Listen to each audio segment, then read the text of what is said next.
last 2 decades of the 20th century were a golden age of technology.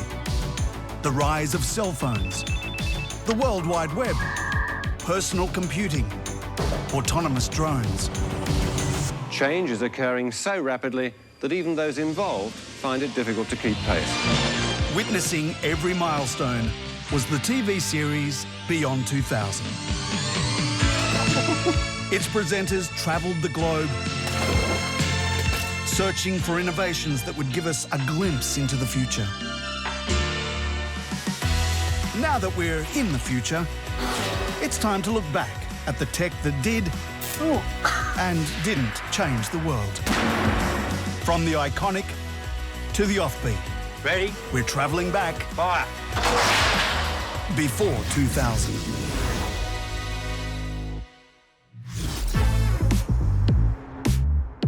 Sometimes it's hard to remember what life was like before the smartphone.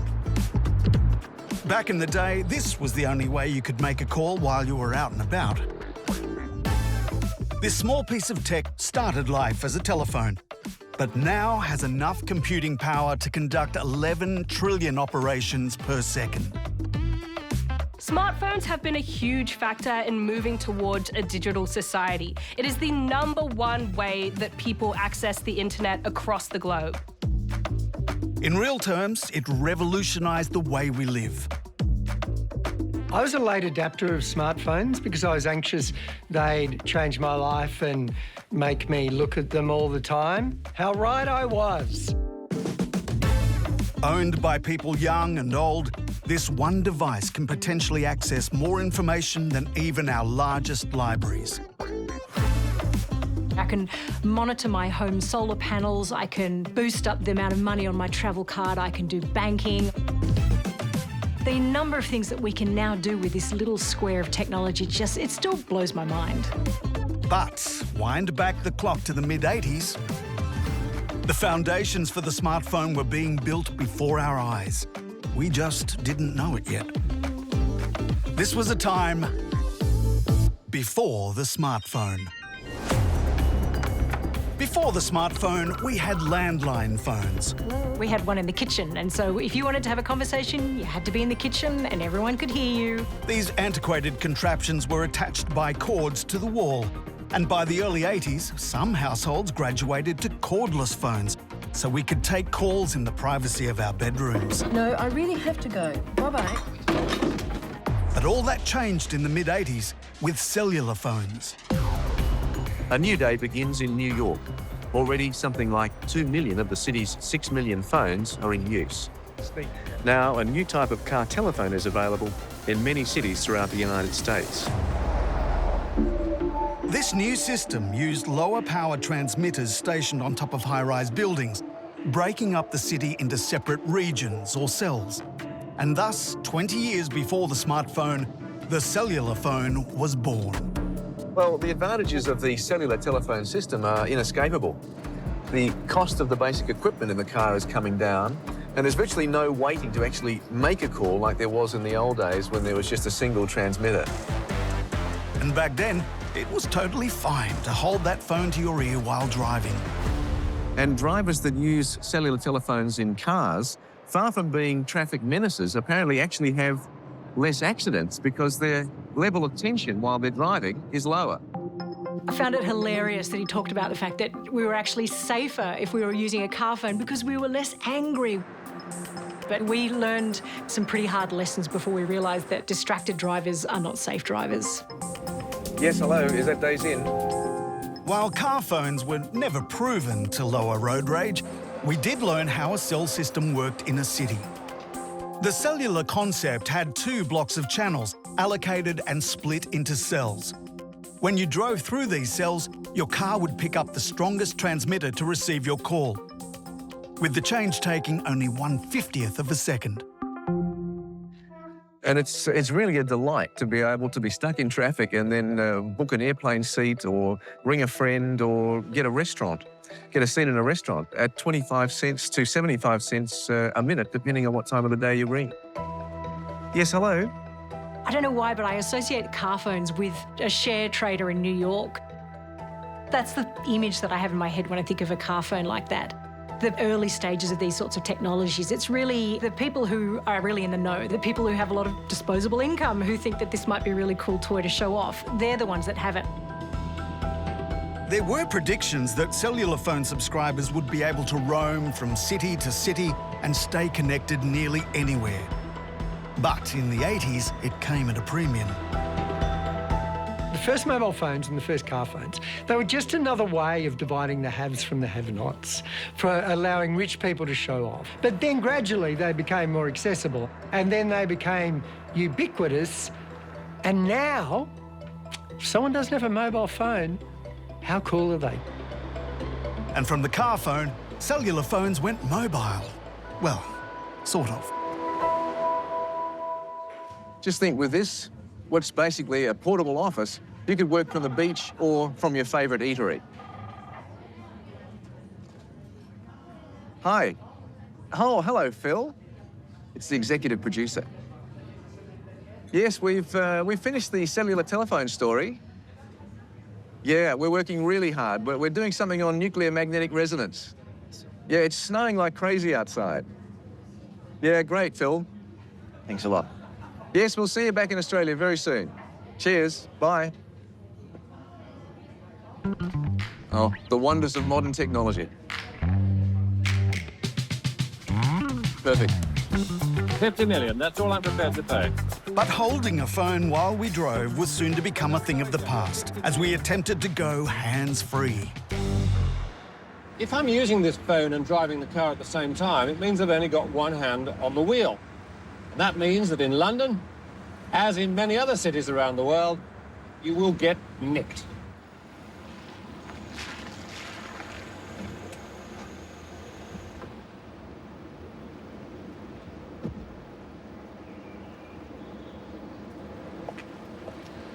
Now, the Mercedes is fitted with a conventional cellular car phone.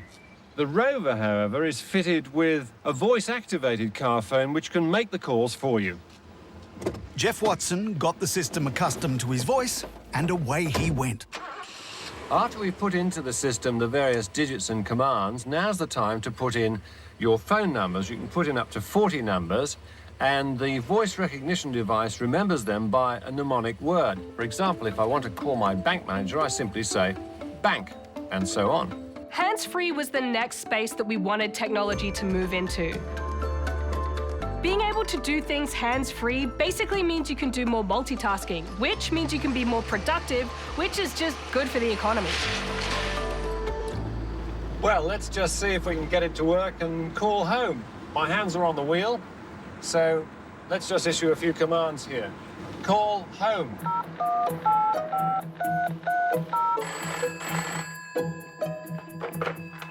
Hello. Hi, Kath. Hi, Jeff. How are you going? Good. Look, I'll be home about 7:30 tonight. Okay, fine. Okay, anything you need me to bring? Yes. Can you bring home some potatoes? Okay, I'll see you later. Okay, then. Bye-bye. So there was a real shift when we realised that we didn't necessarily have to actually punch in numbers to make a call. And so the idea of going from, you know, a handset that you had to pick up in a car to then just voice activate it and being able to interact with your phone and instruct it what to do, I mean, that was amazing.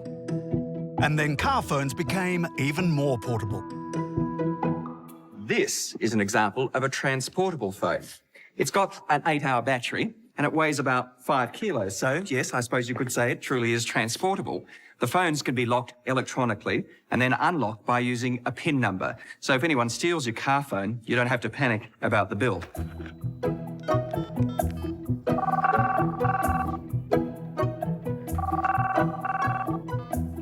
Hello? Oh, hi, Simon. Yeah, that sounds great. Let me call you back in just a few minutes, okay? Bye. This is a handheld mobile phone, which is ideal for your handbag or large pocket. Surprisingly, it has most of the features of the larger phones, but it only weighs 870 grams, and you can get 1 hour of transmitting time from this tiny unit. There is a price for all this flexibility. The network access charge is $600 or $2 a day, and the phones themselves, well, they range in price from around $3,000 for a vehicle-only phone to $5,000 for my favourite, the handheld portable. Back in the 80s, we needed very large pockets to carry our phones around. But less than 10 years later, these smaller versions were everywhere.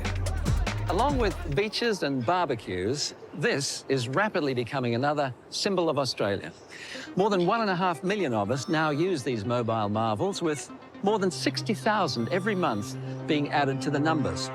I think it took a while for them really to become so ubiquitous and so essential in some ways to help us just navigate so many aspects of our day-to-day life. Back in 1995, if you had a mobile phone and had just worked out how to use it, you now had to pick between analogue and digital services. Analog is the original mobile phone system, like this one. But digital is the newer, higher quality service which is rapidly becoming the world standard. The general public weren't necessarily aware or even cared about the shift from analog to digital. It's the kind of thing that people don't know they want until they get it. Despite lengthy explanations about digital signals being clearer and harder to eavesdrop versus their analogue counterparts, most didn't really comprehend the difference. People didn't clock digital to analog. Maybe they half understand it now. People don't really care how it works, they care what it does. And that is something consistent over all technology. What we did understand was that analogue phones would be phased out completely by the year 2000 in Australia. So the uptake in digital mobile phones continued with a vengeance. And they got smaller. We've all heard of the pocket-sized cellular phone before, but this one really lives up to its name. This is the smallest, and at 88 grams, the lightest mobile phone that you can buy. Now, inside are 2 miniaturized lithium batteries, which give you 4 hours of talk time and up to 30 hours of standby time. For that size, that's an amazing feat. I mean, it was incredibly popular. It was the world's first flip phone. No, it's fine, it's fine. Look, I've got to go, really. OK, see you later. Take care, bye. Sorry about that. Look, I do have some bad news about this, actually. The phone may be tiny, but the accompanying price tag is quite large, anywhere up to $2,000. The StarTAC is way ahead of the competition. The only other problem is trying to remember exactly where you put it. I think that we were getting really small because the requirements for the screen were quite small and everything was focused on the keypad, whereas I think with smartphones, we've really moved to a technology that's much more, I guess, interactive. We want to be able to see what our options are and interact with them more. By 1997, the world already had 30 million mobile phones. But the problem was, a cell phone based in one country couldn't operate in another. Enter Iridium's World Phone. With this device, you could talk to anyone, anywhere, at a fixed price. The Iridium phone is so interesting because it's really a very forward-thinking technology. It's basically Starlink.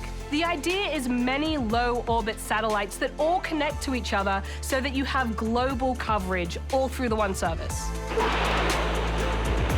In the 90s, more satellites were launched than in the entire history of space exploration. By grouping these satellites in constellations, they could paint the Earth with radio waves. In the Iridium system, basically the subscriber is fixed on the face of the Earth, and the cell sites move with relationship to the subscriber.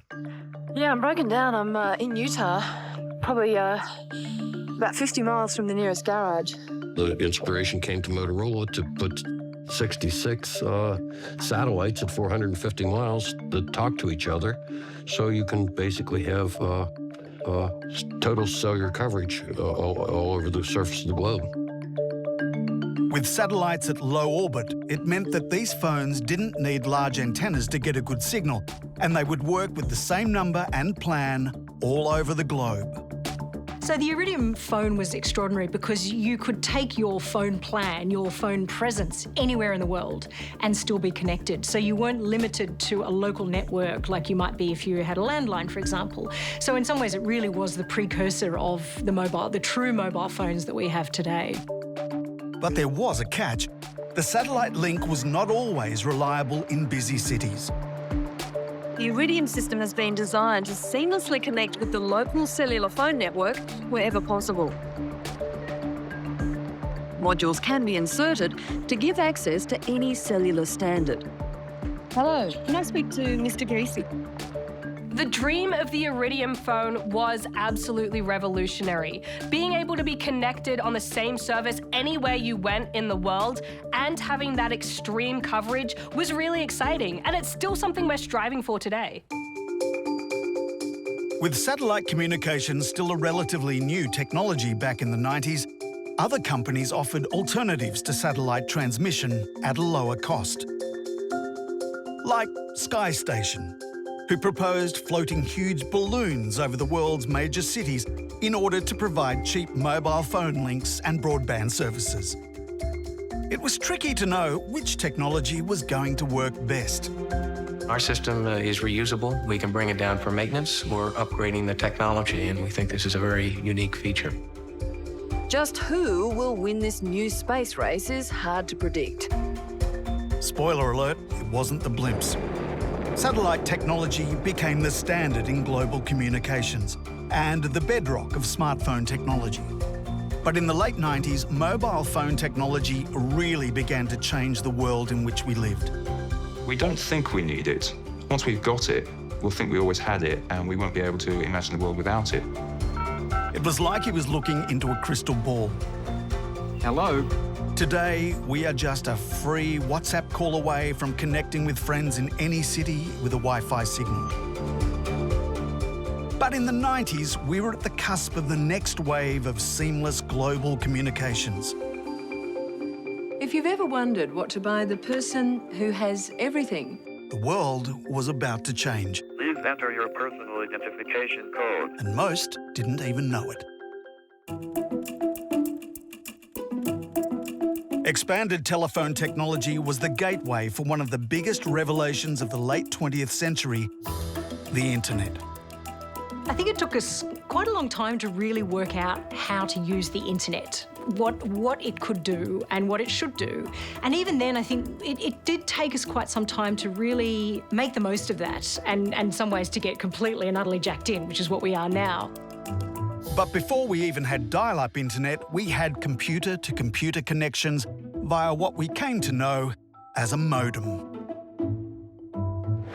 Microchip technology has brought a minor revolution to the techniques that are available to the working journalist, whether you're in a remote Norwegian fjord like this one, or on the beach in Sri Lanka, or on a hotel balcony in London.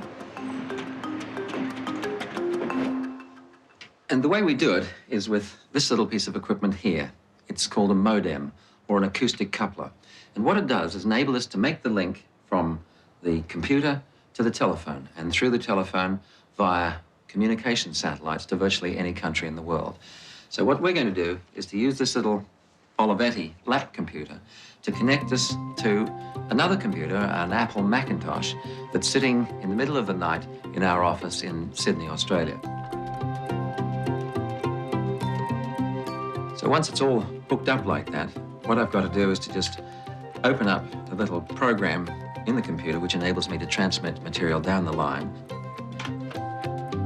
And the connection was made by landline phone. And then as soon as I hear the phone ring at the other end, I just connect it to the modem like that. And then when I get a little yellow light showing up here, like that, all we do is just press this button here, and the script starts going down the line. Seeing the acoustic coupler blew my mind. It felt like this missing link in pieces of technology I use every day. At the other end, the Macintosh just starts rolling the script into its memory. Something's come down the line, Ruby. And across the world, the file could be downloaded and shared. So that was that fantastic kind of dial-up where essentially you are ringing a number and it's converting information into sound, into pulses. How that works at the other end is wizardry and I have no idea, but it was really that start of being able to get connected to this global network. While Tim Berners-Lee invented the World Wide Web in 1989, it was 1993 before it was released to the public. The 90s saw early adopters connecting with each other virtually via basic online bulletin boards. In San Francisco, SFNet was one of these online chat rooms, a place where friendships began virtually and then moved face-to-face. And the group was, well, eclectic. Hi, my name is Anthony, also known as Cyborgasm on the SFNet. Hi, I'm Popeye the Sailor Man. I live on a sailboat in San Francisco Bay. Hi, my name is Dysprosium Click-Clack. I'm Drama Queen. I'm Mr. Wonderful, believe it or not. I'm Exit Velocity. My name is Starchild. If SFNet is bringing people together in the local community, then the same thing is happening on a much bigger scale through something called Internet, which is essentially a network of smaller networks that reaches around the world. By 1994, this thing called Internet was starting to take shape in communities around the world. With Internet, you can hook into a global community of somewhere between 6 and 20 million individuals. But it's much more than that. With a full Internet connection, you can plug directly into a huge range of information databases, from national libraries to specialist interest groups. It really is a small leap from a modem to the full-blown internet, because modems allowed computers to talk to each other, and the internet is really just many computers talking to each other. Back in 1994, Beyond 2000 could see how the internet could impact ordinary people's lives, as its most popular use would be as an alternative to the postal service. Introducing email. Rather than a street address, email uses a code that all internet computers can recognize. In my case, I'd be sending email to beyond@mhs.oz.au. Email was an early driver of the internet, as communication that used to take days or weeks could be received in seconds. The awful thing about email is that it makes communication so easy that the threshold for what information we want to send becomes much lower, which means people are just sending crap to everyone all the time. And you've got to remember, it was particularly hard for us pioneers in the early days because there were no spam filters. In 1994, the internet was accessible in 60 countries, but only one person in every 1,000 was online. But the groundswell was coming.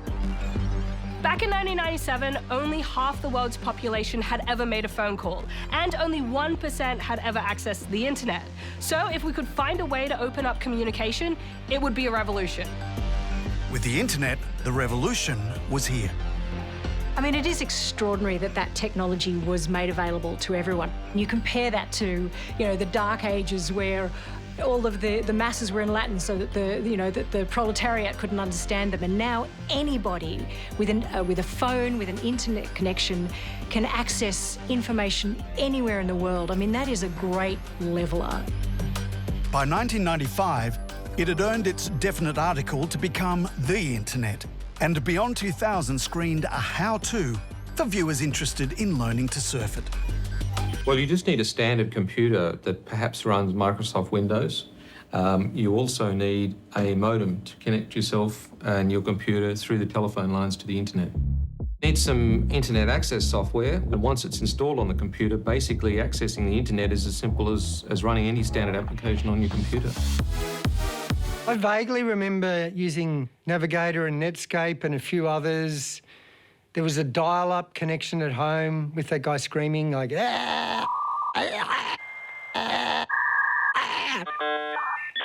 It was slow. You'd start loading a picture and go make a cup of tea, and when you got back, it'd be 2/3 of the way loaded. It was still magic. The information superhighway meant we could experience two-way communication with others in real time. And with access to information 24/7, the future was here. Previously, you would have to wait to cross physical space in order to do almost anything, but that was gone. Now everything was at your fingertips through a screen. Hello, welcome to the future and one small lane of the information superhighway. That's a term we've heard a lot about recently, but what does it really mean? Is this the way we're going to be talking to each other in future? Are we all suddenly going to be plugged into vast banks of global information? Will we suffer from information overload? Or will some of us simply be stranded by the side of the road?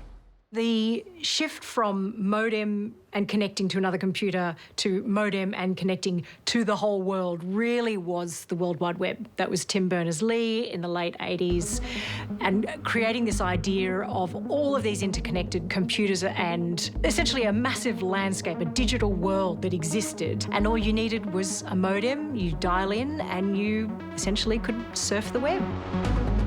While the early internet was for enthusiasts, it gradually became mainstream. And once the tech got better and faster, prices came down and the internet became accessible to the wider public all over the world. I believe with this information revolution, and information highway is part of this, we are at a point where we can really provide democracy of information access like never before. But we had no idea what a barrage of constant information could or would bring. There is a big downside to 24/7 information, especially when that information comes from around the world and invariably is kind of skewed towards the, no, this is terrible. And our bodies and our brains just aren't built to cope with that level of constant drama. So I think we're still at that stage of really understanding the importance of switching off from that. With information overload still 20 years away, it was only a hop, skip and a jump from information to economics as secure transactions made the internet the place to make money. By the year 2000, internet commerce will be into the billions.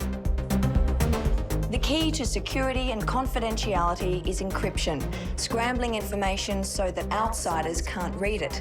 Encryption allows us to use digital signatures to keep our transactions safe and digital certificates to prove our identity.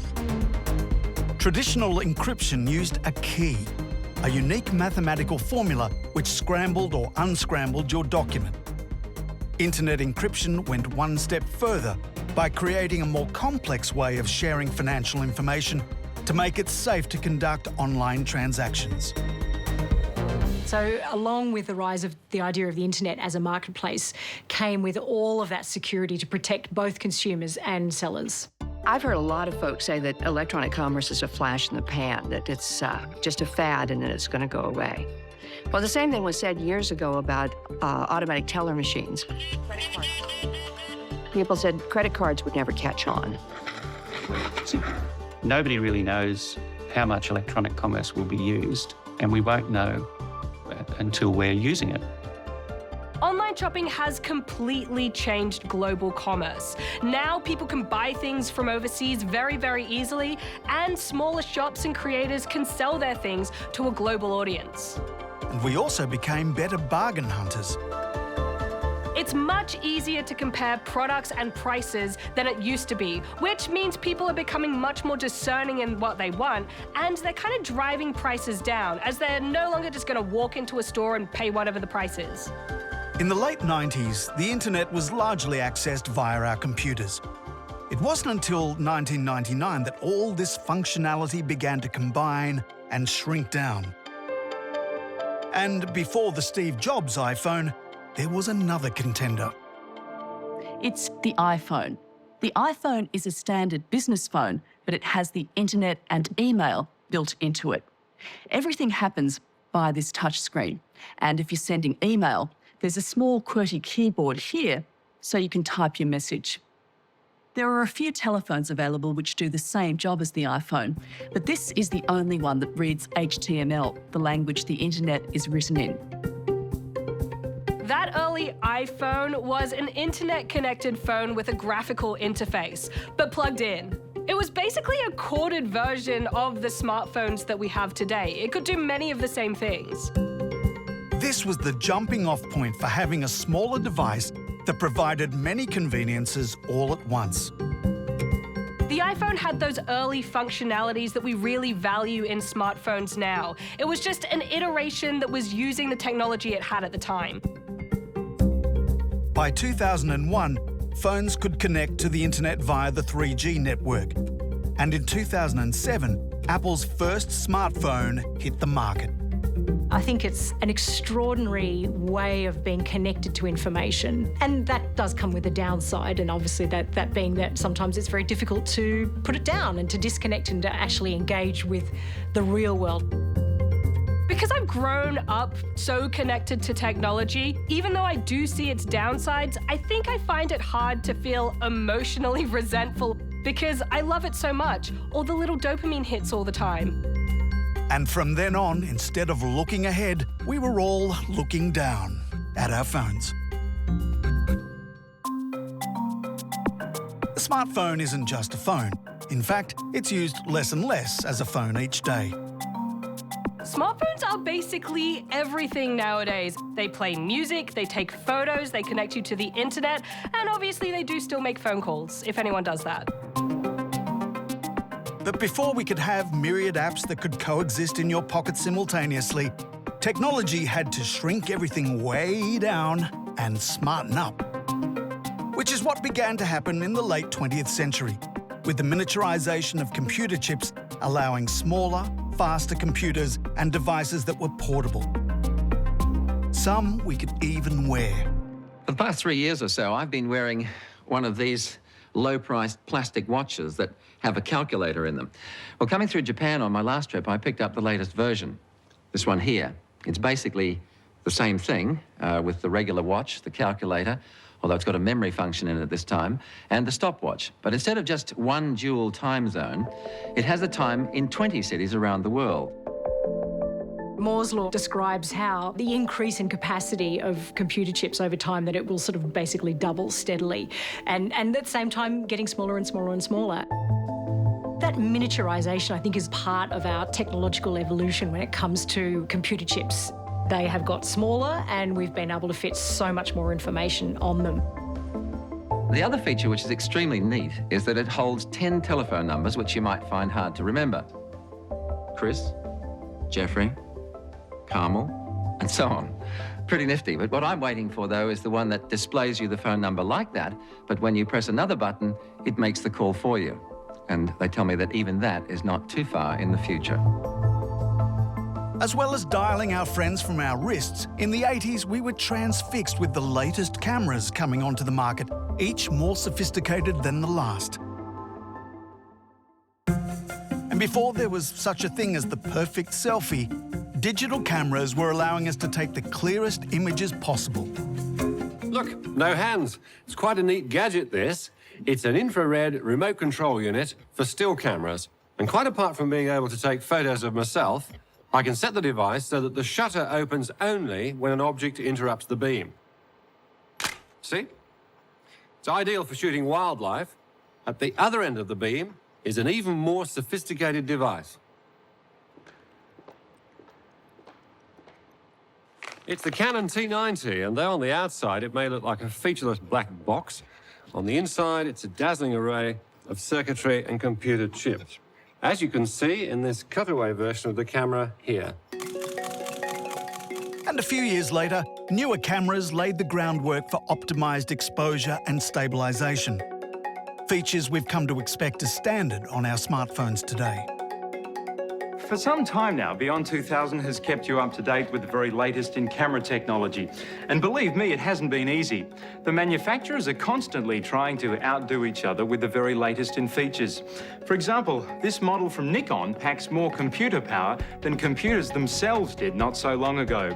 For instance, as you've just seen, this camera will focus and shoot, even when you can hardly see anything. The camera contains a total of 3 computers, 2 in the body and 1 in the lens.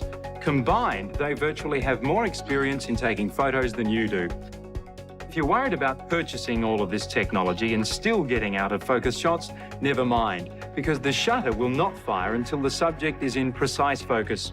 Of course, you can always override all of these functions and just use the camera manually. But if you're going to do that, you might as well save yourself close on $2,000 and stick with the old faithful you have now. Smile! What few anticipated was that cameras would become a key part of mobile phone design, first appearing in the year 2000.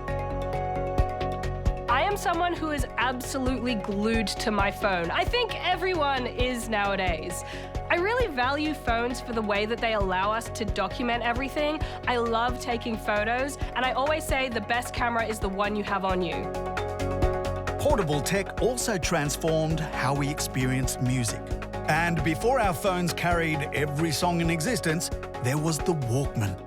This gadget provided us with a personalised playlist and started our love of fashionable wearable tech.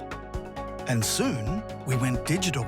We've come a very long way in sound systems since the days of these. In fact, audio technology has come so far that our once treasured collections of these sit largely on the shelf and gather dust.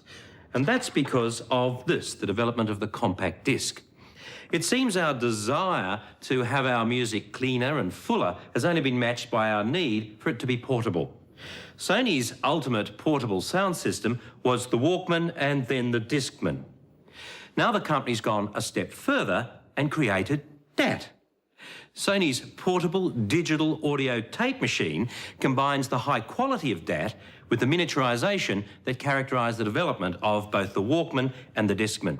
Technological history is littered with things that could have been and never did, and I think that DAT is one of those. That the idea was so exciting. Oh, look, we can record things onto a tape and it's portable and we can take it anywhere. But I think it probably just got really quickly overtaken by things like the iPod, for example. So it never really got off the ground. The DAT system sounds similar to the compact disc, but what DAT can do that discs can't is make digital copies of all digital and non-digital recorded music. DAT's sound quality was superior, but with tech moving at lightning speed, interface now became as important as function. Compare that to even the early iPods. It was so easy to scroll through your huge collection of thousands of songs, and then going on to smartphones to be able to have it all laid out and easy to access, easy to navigate. And I think the DAT, it just didn't quite have that feeling. While DAT was a dud, high-quality digital music did find its way onto our smartphones, allowing us to have personalised music wherever we went. Once we had portable tunes, we wanted to be able to take our screens with us as well, preferably via the newest, smallest gadget released from Japan. Yeah, and you remember that story we did on the Vector? Do you know that car can go from 0 to 100k in 4 seconds? I know. Pretty incredible, isn't it? Amazing, really? Amazing. Well, have a look at it here. Look at it go. What do you mean? Well, that's the story, the Vector story. This is Sony's latest addition to the Walkman range. It's a miniaturised portable video tape recorder. Oh, fantastic. Can I have a look? Well, maybe. Perhaps later. Oh. A few years ago, the portable television was developed to cash in on the popularity of the Walkmans. The problem was the places that you'd be likely to watch one, such as on trains and buses, played havoc with reception. Well, now Sony have managed to miniaturise the circuitry enough to include a video recorder as well. Now, the 8mm format is still large enough to store a full-length feature film. The system has a high-resolution liquid crystal display screen, which improves the picture that's produced by poor broadcast signals. So you can watch your favourite station as well. Apart from the playback, the unit has a record function and a timer, just like a full-sized video recorder.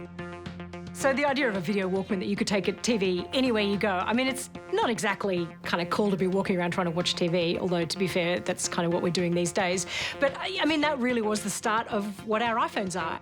And heralding the careers of every future influencer, this device could create content as well. Another feature is this miniaturised CCD camera, which can be plugged in right here on the side. Again, just like the full-sized video recorder. Now, I don't think that this video system will replace the standard Walkman. There are some problems which come to mind about watching movies while you're jogging or riding a bike. Jeff, what's that? What on earth are you doing? Well, you wouldn't let me have a go with that, so I've knocked up my own fully portable video recorder. What do you think? Well, I think it's got a way to go yet. But anyway, you've made your point. Here we are. Have a go at it, but don't break it. We wanted to be able to take our entertainment with us wherever we went. So that was really the start of that. It just made it been a little bit kind of clunky to begin with. All these gadgets were great, but in the 80s, we needed several devices to fill our communication and entertainment whims. In 1994, innovation came that took us a step closer to our smartphones and one device to rule them all. This is the Envoy, described as a fully integrated two-way personal wireless communicator. That may sound a bit of a mouthful, but then this is quite a handful of information. With this, I can send and receive messages from the United States anywhere around the world without plugging into a phone line. That's because for the very first time, this comes with a built-in wireless fax and data modem, which means that the Envoy is hooked instantly into the United States' largest mobile data network. This device was on the cusp of total paperless connectivity, with a lot of the features that would grace our smartphones in the coming years. With my Envoy, I decide to send a fax to Emile, owner of the coffee shop. So from my virtual desk, I choose a postcard, and from my address book, I select a recipient. Then I simply tell the Envoy that I want to send this to Emile's fax machine. The idea of sending a fax to a restaurant owner to order a coffee while you're sitting in that restaurant, I mean, come on, it was a little bit ridiculous. It was pretty funny, but at the same time, it's that idea that you want to be able to deal with a whole lot of things and get them done all from the comfort of your cafe, and I mean, so many of us do that now. There are a number of external features of the Envoy which are worth pointing out. For a start, the touch-sensitive screen responds to the pressure of your finger as well as that of the stylus.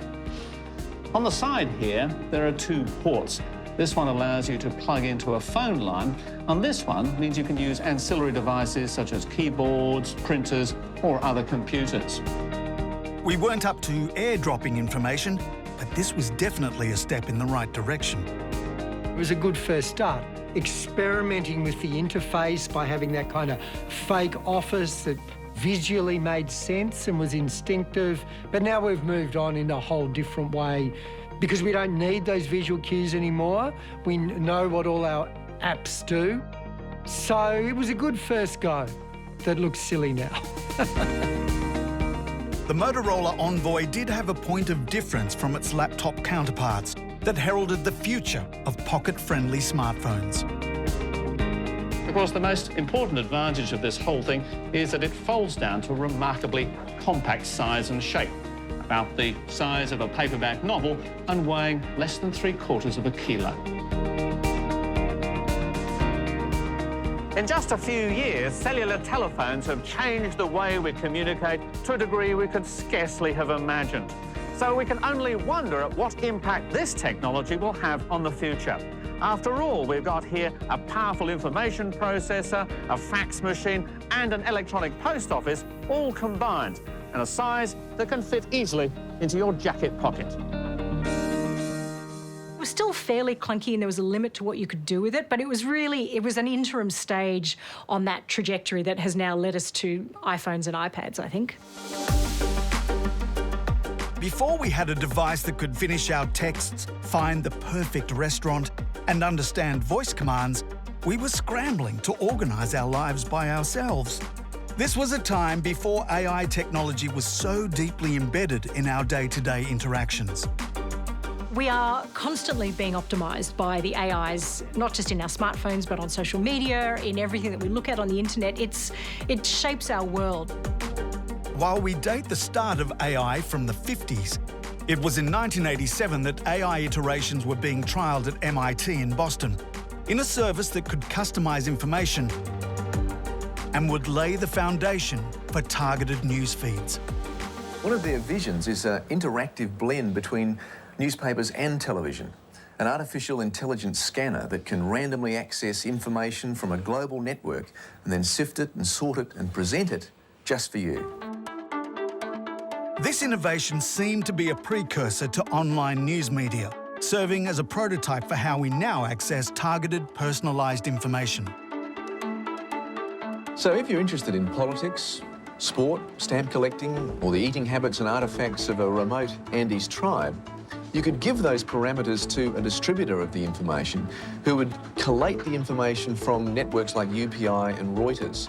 And then 24 hours a day, that would be downloaded into your computer's memory and be available to you in the morning with a touchscreen display, just like this, so that you could peruse it leisurely over coffee. It seemed revolutionary that information could be individually curated. But this was before we twigged that we were the product. Optimisation is also optimising us. It's trying to understand every aspect of us as an individual and working out how to make the most of us as a product. So feeding us the perfect information that will encourage us to buy, to act, to vote. And an early interpretation of your feed was already in the works. If I got electronic mail from someone saying they're coming for a visit, the computer not only would put that mail message in the front page for me, I get my electronic mail as front page news, but also it would make sure that I had a profile in the newspaper of that individual. I knew what their company was up to of late, etc. All that automatically. In 1987, algorithms were already curating a world just for us.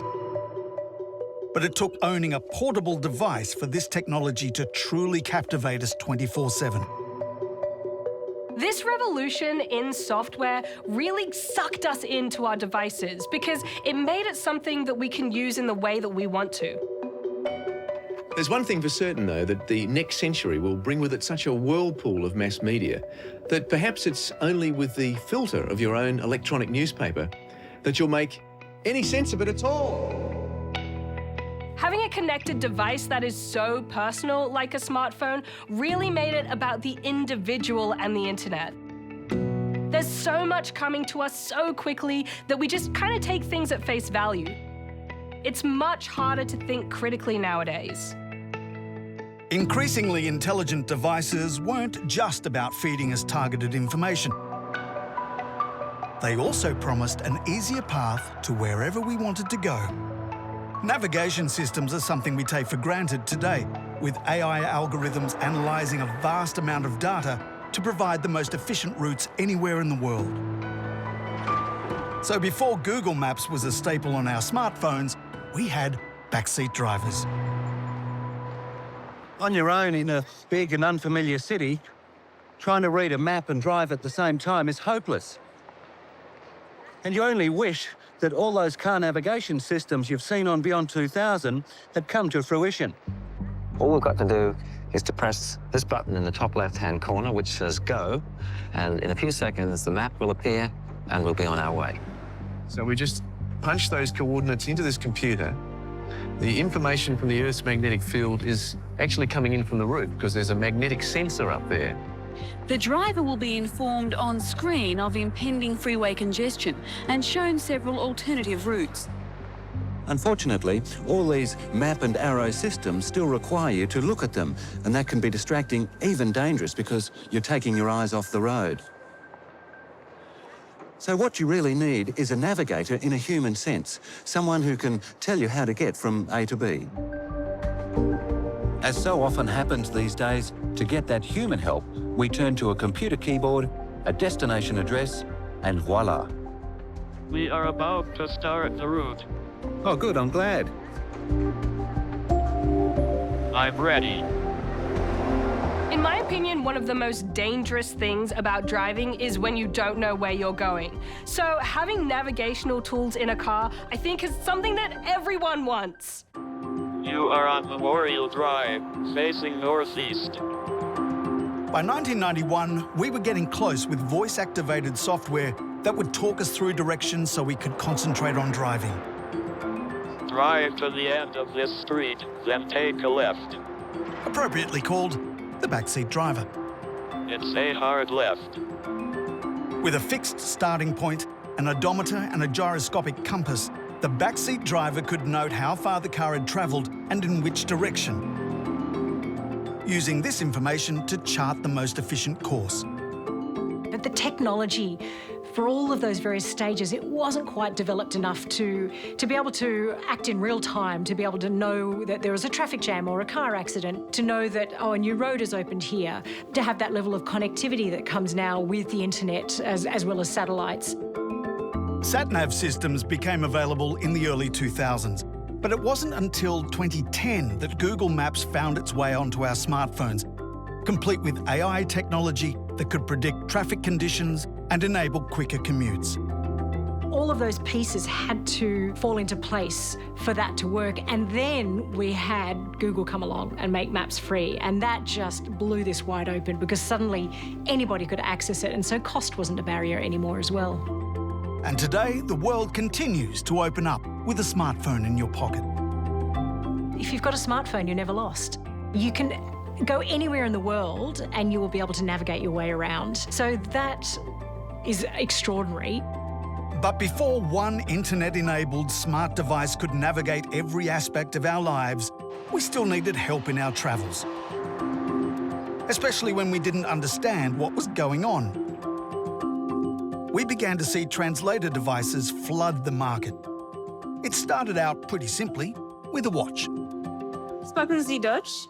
No, neither do I. But this wristwatch does. It has in its computer memory a vocabulary of 2,000 English and 2,600 German words, and it can translate English to German or German to English. All you do is tap in the first 2 letters of a word, scroll past all the words in its memory beginning with those letters, then hit the translate button. And voila! The German word for abalone is Sior. Maybe soon they'll have one with a speech synthesizer, so you can hear how the word is pronounced. Which is exactly what happened in the 90s with NEC's voice-activated bilingual computer. Voice recognition used to mean the recognition of only one voice, and that sound had to be registered with the computer's memory for it to work. This is the first time a system has been created that recognises anyone's voice, Aussie accent and all. With the ability to understand continuous, spontaneous speech, its potential was enormous. The bilingual computer was actually really impressive with its ability to decipher things that weren't strict. It's why AI has been so exciting, because it's more able to generalize. AI kind of learns our language rather than us having to learn the computer's language. Donoseki ga amate imaska? This is a rebellion. Hey, not bad. It's a small step, but an important one in the search for a computer that can understand and translate normal conversation. So there are always clumsy versions of ideas that turn out to be really sophisticated and good. Thank you very much. And then because tech computing power has increased so amazingly over the last 20, 30 years, suddenly we can use those ideas from the 80s and 90s to make very sophisticated, easy-to-use versions of them. Fast forward 30 years, and Google Translate uses AI technology to translate around 249 languages and can be accessed via text or speech, and it's free. Countless iterations of AI that found their way onto our smartphones were trialled in the 90s, but initially they existed in separate devices, like noise-cancelling tech in headphones. Here's how this is sounding to you. And here's how it's sounding to me. Big difference. Tiny microphones in the ear cup listen to the offending noise, and a microprocessor in here then generates a mirror image sound wave and transmits it back to the earphones. This tech jumped from headphones to smartphones and created the backbone for hearing and being heard in busy environments. Another innovation that jumped from real-world application into our smartphone was thumbprint verification. In the Netherlands, they were trialling a system of using fingerprints to verify travel documents, allowing passengers to move quickly through passport control, all due to our unique features, which is how we gain access to some smartphones today.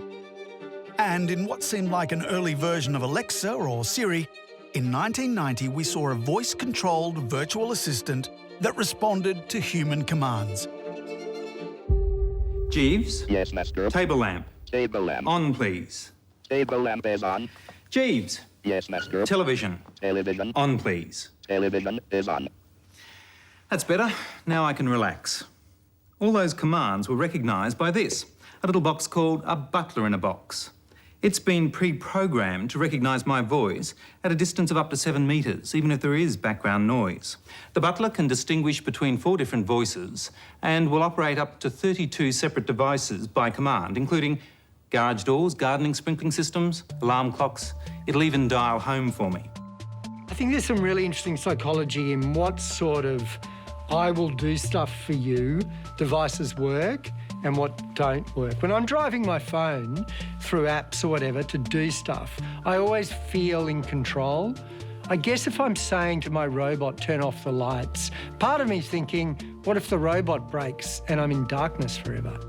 And when I say good night, after I've mentioned its name, everything that's been programmed will switch off. Jeeves? Yes, Master. Good night. Good night, Master. Though a little more subservient than Siri or Alexa, this tech was on the path to voice commands that would remotely operate and order our world via our smartphones. It's extraordinary what fits in our back pocket. You could have the entire collection of the National Library of Australia. You could have Taylor Swift's entire album collection. I mean, they could have run the whole NASA space program from an iPhone compared to the level of computing power they had back then. And to think that we have that just in our back pocket, or in some cases, you know, chucked into a handbag or chucked on the floor, it just is mind-boggling. We never saw it coming. Or maybe we did. In the future, the mobile radio systems will be digital, and you'll be able to have your telex, electronic mail, and data communications along with your phone in your car or even in your pocket. Smartphones aren't a most wanted device anymore. They are essential. Modern society relies on them more and more every day. I don't think smartphones are ever going away. Being able to enhance ourselves is something that humans really want and love, and doing that through a device that can easily be updated and changed is really where it's at. What once were separate technologies, telephones, cameras, the internet, mail, entertainment, shopping, navigation and socialising, have now been fused into one device. Wherever you are, whatever you're doing, whatever your need in that moment, you can use your smartphone to get it. I think that's really the point at which they became truly smart, because they know what we need and they deliver it. Love it or loathe it, the smartphone became one of the greatest achievements of human innovation.